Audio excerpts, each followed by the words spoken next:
ka-Unified. This is Romit Pendulat of Unified Products and Services, and welcome for today's video kung saan i-discuss po natin yung comparison between home-based and Unified Payment Center.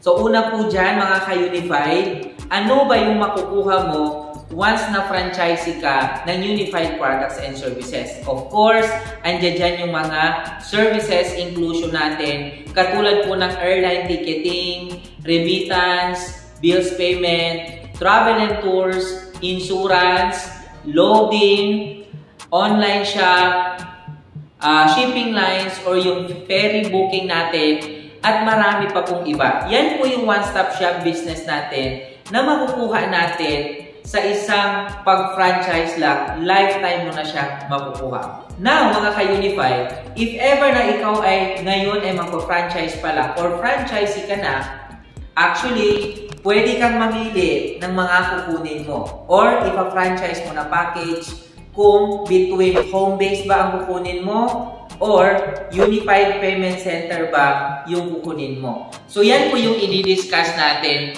for today's video. Pag ikaw ay home-based ka-Unified, ano ba yung una mai-experience mo the moment na titingin tayo sa mga services? So, unang ma-feel mo dyan, pag ikaw ay home-based, kinakailangan mong mag-add-on ka ng ating tinatawag na convenience fee. So, ang convenience fee, kinakailangan natin mag-add-on sa convenience fee katulad po ng remittance.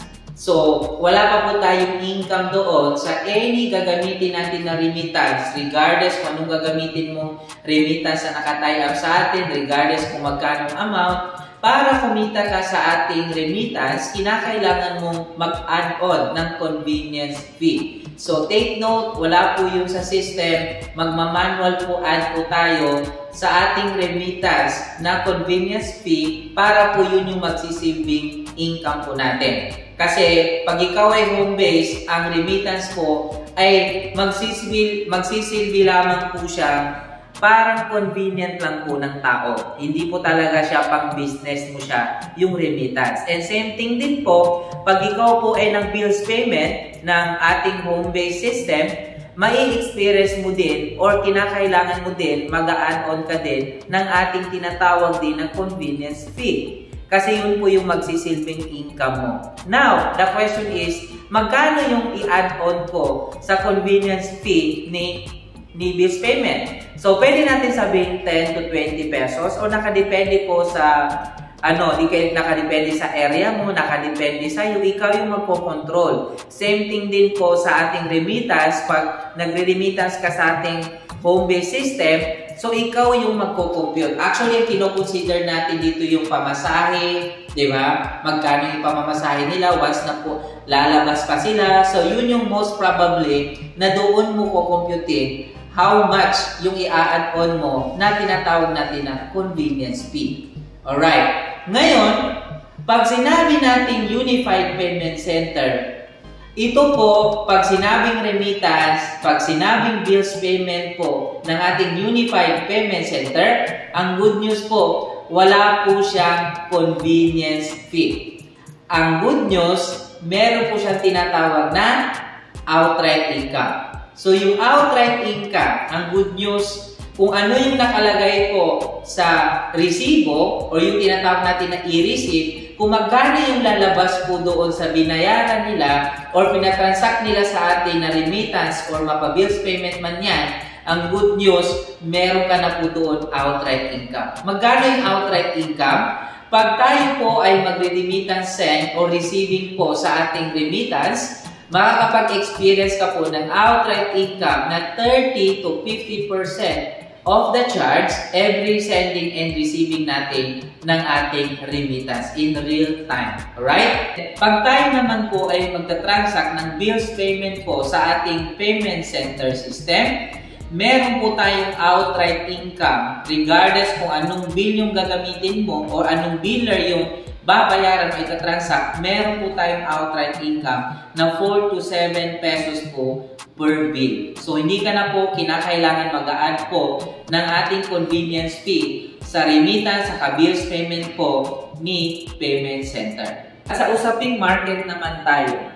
Pag sinabi nating home-based, syempre, pwede ka po ditong hindi magpupwesto. So actually, hindi talaga design na sa pwesto kasi kaya nga siya tinawag na home-based. So, ibig sabihin, most probably na mga market mo is more on online. So, online market lang po tayo. Yan po yung ikinalimit niya. Hindi man actually limit talaga. Kaya lang, since po na nasa online ka lang, more on, most probably, yung mga walk-ins sa isang community, hindi mo masyado yung sakop kasi nga home-based ka lang. So, more on online market ka lang. Whereas, kung tayo po naman ay Unified Payment Center, ang advantage po niya, una, kasi may pwesto ka. So, makikita ng mga tao na meron ka talagang pwesto, magiging something legalities mo din yung pwesto mo, di ba? And then, open ka for walk-ins. Kahit sino mag-walk-in sa community mo or market mo, ay open ka kasi nakita talaga nila mismo na may pwesto ka. Yun yung kagandahan niya. Yun yung pagiging big market ni Unified Payment Center versus si home-based system ka. At sa kausaping presyo naman tayo, mga ka-Unified. Pag sa home-based system tayo, actually ang mga presyo ng ating mga services is dealer price ka. Ibig sabihin, kaagaw mo din yung mga kapwa dealer natin pagdating sa slot, tapos yung presyo, pang-dekalidad lang siya. Kumbaga pang-usual, ordinary lang siya. Whereas dito sa ating payment center, si payment center natin, ang presyo sa mga services natin is pang wholesale. Ibig sabihin, mas malaki yung or mas marami yung slot niya po sa mga murang presyo po. For example, pag ikumpara po natin, most probably is yung ating insurance. So, ang capital sa home base ng insurance natin is pinaka-minimum 80 pesos. Dito naman sa ating payment center, minimum of 50 pesos lang. Pag usaping ticket naman tayo, mas cheaper yung payment center price ng domestic, 140, international, more or less, nasa 300 po yung different po between home-based ticket at saka itong payment center ticket po natin. And some of the services talaga is, when it comes to the presyo, mas cheaper po itong presyo po or itong capital po ng ating Unified Payment Center System. Pagdating naman sa ating income, kung pag-uusapan natin ang income dito po sa dalawa, dito po, ang i-income natin dito sa home base, actually, kikita ka talaga dyan. Pero more on mga standard po yung ating kitaan, kumbaga pa. Kasi nga, pag-usaping mga presyo, syempre, ano natin dyan, yung mga slot, yung labanan natin. Pagdating kasi sa mga slot, mas marami pong slot po itong payment center po natin. Saka syempre, sinasabi ko nga kanina, mas cheaper yung presyo po ni payment center, syempre mas malaki din po yung kitaan niya.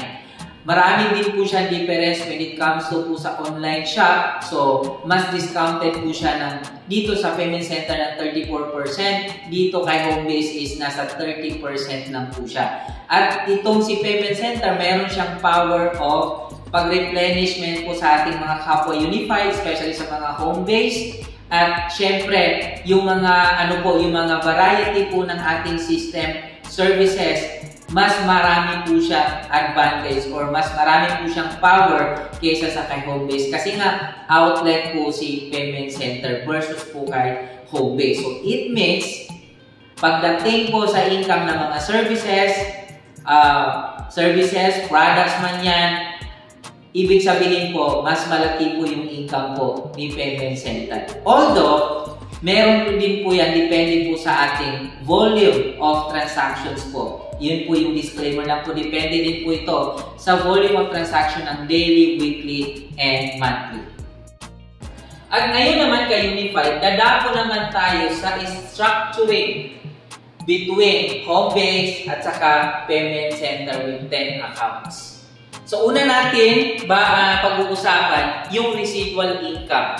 So, pag tayo ay magta-transact sa isa sa mga services natin, sabihin na lang natin na ito po ay insurance. So, di ba, the moment na magta-transact tayo ng insurance, meron siyang residual income na piso. Alright? So, sabihin na lang natin na nag-income ka ng per insurance natin is 300 pesos. Sa loob ng isang buwan, sabihin na lang natin pinaka-minimum, meron kang 1,000 na transact na insurance. So, di ba, kapag nakapag-transact ka ng 1,000 insurance, ibig sabihin na ita-times natin yan ng 300. Ibig sabihin ng kikitain nito ay 300,000. Yung kinita mo sa 1,000 insurance na binenta natin. Ngayon, kung pasukin natin ang home-based system, of course, kumita ka din ng 300,000. Ang pagkakaiba nga lang, since home-based ka lang, kumita ka lang po ng 300,000. Di ba? Dahil ito ay may residual income na ang insurance meron siyang residual income na piso. Ibig sabihin, i-times mo sa 1,000 na ni-transact mo na insurance, ibig sabihin meron tayong 1,000 na residual income. So, ibig sabihin, yung residual income na yun, papalo yun sa sponsor mo yung 1,000. Hindi ka magkaka-benefits ng residual income kung home-based account ka lang, not unless magpaparami ka din ng home-based account. So, ibig sabihin, paramihin mo yung marami kang home-based account para at least mai-experience mo yung tinatawag natin na passive income or residual income in every transactions pa lang natin. Alright? Ngayon, dadako tayo ngayon sa 10 system with payment center. Ang ikinaganda ng 10 system, siyempre may 10 system ka na. 10 system with payment center. Ngayon, ganito yung structure natin. So, disclaimer lang, ito yung structure natin in benefits of mas mabilis yung ROI natin or yung return of investment natin. Kaya ganito agad-agad yung itsura ng ating structure pagdating dito sa payment center. Disclaimer lang, pwede nyo yan pag-usapan between ng sponsor mo or dun sa team ninyo kung ano yung standard po na structure po ninyo. So, sa atin, ito yung pag-uusapan natin. Kasi, once na ito yung pag-uusapan natin muna yung SMB, no? So, SMB, ibig sabihin ng SMB, Sales Match Bonus, na meron ka na kaagad 1.5 in every SMB. Ngayon, dito sa number 5 account mo, since ito ay meron ng isa sa meron na siyang left, meron na siyang right. So, ibig sabihin, meron na siyang 1.5 dito, and then meron na siyang 1.5 pa dito. So, ibig sabihin, kumita agad ang number 5 account mo ng 3,000. And speaking of, isa sa left, isa sa right, ito din yung number 6 mo, nagkaroon din siya ng left and right. So, nagkaroon din siya, kumita din siya ng 1.5. So, ibig sabihin, meron ka na agad ROI po na 3,000 plus 1.5, meron ka na agad-agad pumasok na 4.5. Ano pa lang niya. Kaka-sign up pa lang or kaka-encode pa lang ng system natin, meron ka na agad-agad 4.5. Ngayon, balikan natin yung kanina kung paano tayo nag-transact dito sa home base. Ikumpara natin dito sa ating payment center with 10 account. Meron ka ng 10 system. So, dito tayo magta-transact dito sa ating payment center kasi ito yung mas malaki yung income natin sa mga services. Kaya dito tayo magta-transact ng ating mga transaction. Ngayon, same scenario. Nag-book ka ng 1,000 na insurance, kumita ka ng 300,000, dito mapupunta yung income mo. Sabihin na lang natin parehas din ng kinita. Sige, parehas ang kinita. 300,000 dyan mapupunta. Ang good news, since nakalink lahat yan sa'yo, kasi account mo din lahat actually from 1 to 10. So, ibig sabihin, yung residual income dito na binanggit natin kanina dito na 1,000, hindi na magiging benefits ng sponsor mo.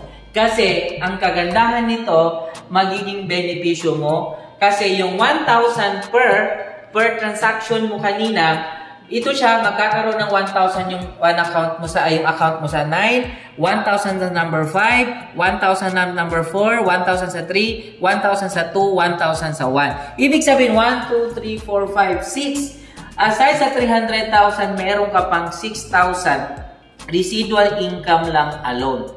Okay? So, ibig sabihin, itong mga accounts mo pala na iba, maliban sa tinatransact mo na payment center, ito pala ay meron kang savings. Yes na yes. magiging savings nyo po itong mga other accounts mo. Kaya po tayo mas ideal po na maraming account kasi magiging savings mo. Ikumpara mo sa home base na wala kang savings po. And sa iba pang mga services natin, bawat transactions po natin doon, mga ma'am and sir, meron po tayong residual income. Every transaction natin, magiging savings mo po yun. Remember, pwede ka makapag-transact dito once a week, thrice a week, fourth a week. Basta hindi ka masasero, magiging savings nyo po yun. Yun po yung kagandahan po ng marami kang accounts. Ngayon, pagdating sa leveraging, okay? So, itong leveraging, di ba, pwede kang magkaroon ng business partners. You're multiplying your time, your effort, and yourself. Pwedeng si sponsor mo yung nagpa-franchise, pwedeng ikaw din, meron kang napa-franchise. So, since ito lang yung system mo, okay, kung magtatransact si franchise A mo, yan lang din ang benefits niya. Okay, kagandahan nito, kapag ipa-project na natin ng leveraging structure mo or leveraging income mo, since 10 yung account mo, 10 yung system with payment center, bukod sa services, leveraging advantage ka rin kasi ito yung panglalagyan natin po ng mga franchisee mo dito sa line number 7, dito sa line number 8, group of franchisee mo, at dito sa baba ng payment center mo, dyan rin natin ilalagay yung group of franchisee mo. Pwede ikaw ang magpa-franchise, pwede yung si sponsor mo yung magpa-franchise. So, yan yung kagandahan niya, naka-set up na siya agad-agad. Ibig sabihin, naka-ready na siya. Anytime merong magpa-franchise under your system, naka-line up na po yung mga accounts mo. Naka-line up na po yung mga ready na siya. So, mas malaki, mas madali siya trabahuin, mas mabilis yung income, mas malaki yung income. So, ganyan siya. Then, hopefully, mag-usap kayo ng iyong sponsor kasi marami pa po siyang hindi ko nabanggit na kagandahan at advantages niya. Itong payment center natin when it compare natin sa home-based system lang. Alright? So, marami po siyang advantages. Ang isipin mo lagi is yung long term. Long term na patutunguhan natin 5 years to 10 years from now. Yun ang lagi mong isipin. Kasi even ako, mga ka-unified, marami po akong system. Okay? Parang alkansya lang yan. Na pag marami kang system, since nagtatransact din ang both side, mas marami kang alkansya. Pag marami kang accounts. So, higit pa yan sa binangko mo lang yung pera mo. So, kung dito mo ipunta, actually, ang payment center, pag payment center alone lang, yung ni-franchise mo, so, mahigit 100,000 din po yan. Minimum of 175,000. Okay? So, pero dito, the moment na nakapag-avail ka na, nakapag-promo, may home base ka na, meron ka pang payment center. So, every time na magtatransact ka, palupit ng palupit yung income mo. So, lahat ng product, services, and leveraging advantage po siya kasi ready na siya. Ready to operate na siya. So, with that, ka-Unified, sana napadecide kita, sana nagkaroon ka ng idea kung saan yung kukunin mo, kung home-based ba or payment center ba. Kasi napakaganda po ng market po natin. Ang gagawin mo na lang is mag-decide ka. Magpaturo ka sa sponsor mo, aralin mo mabuti, then simulan mo na agad para hindi masayang yung oras. Ang gagawin mo lang, mag-decide ka lang. So with that, this is Ramil Pendulan of Unified Products and Services. Congratulations!